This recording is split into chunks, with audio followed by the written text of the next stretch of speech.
સ્મીમેર હોસ્પિટલમાં ટેમ્પામાં લવાયેલા દર્દીને મૃત જાહેર કરાયા બાદ ચાલક ભાગી જતા પરિવારજને હોસ્પિટલમાં રીસનો હોબાળો મચાવ્યો હતો. જોકે પોલીસ અને સિક્યુરિટી ગાર્ડે આ મામલાને થારે પાડ્યો છે. સ્મીમેર હોસ્પિટલમાં ટેમ્પોમાં લવાયેલા દર્દીને મૃત જાહેર કરાયા બાદ ચાલક ભાગી જતા ચર્ચાનો વિષય બનવા પામ્યો છે. એટલું જ નહીં પરંતુ પોતાના સ્વજનને શોધતા સ્મીમેર હોસ્પિટલ આવેલા પરિવારજનોએ ભારે હોબાળો મચાવી ખુરશીઓ ઉછળતા ભાગદોડ મચી ગઈ હતી. જોકે સિક્યુરિટી ગાર્ડ અને પોલીસે ધમાલ ચડેલા પરિવારજનોને શાંત પાડી આગળની કાર્યવાહી કરતા મોતને ભેટેલો લિંબાયત પ્રતાપનગર ખાતે રહેતા 60 વર્ષીય વૃદ્ધા ફયાસુદ્દીન ગ્લાસુદ્દીન શેખ હોવાનું બહાર આવ્યું છે.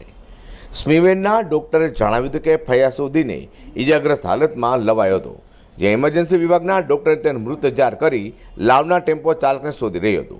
ફયાસુદ્દીન મરણ પામ્યાનું ટેમ્પો ચાલકને ખબર પડતા તે નાસી છૂટ્યો હતો. ત્યારબાદ પરિવાર શોધતું સ્મીમેર હોસ્પિટલમાં આવ્યું હતું, જ્યાં ફયાસુદ્દીન મરી ગયાનું જાણ થતાં જ પરિવારે ઇમરજન્સી વિભાગમાંથી ઉપાડી લીધું હતું. તો થોડી જ વારમાં પરિવાર ધક્કામુક્કી પર આવી જતા પોલીસને બોલાવવાની પડી હતી. ટ્રોમા સેન્ટરના દરવાજા બંધ કરી દેવા પડ્યા હતા. પોલીસ કાફલો આવતા જ મામલો થારે પડ્યો હતો. પોલીસ તપાસમાં જાણવા મળ્યું હતું કે મૃતક ચાદર વેચવાનું પોતે કામ કરતો હતો. હાલ વરાછા પોલીસે આગળની તપાસ હાથ ધરી છે. હાલ તો દર્દીના મોતને લઈને પરિવારજનોએ હોસ્પિટલમાં હોબાળો મચાવ્યો હતો. જોકે પોલીસે કાર્યવાહીની હૈયા ધરપત આપતા જ મામલો થારે પાડ્યો છે. અઝર કુરેશી સાથે હર્ષદ સેઠા.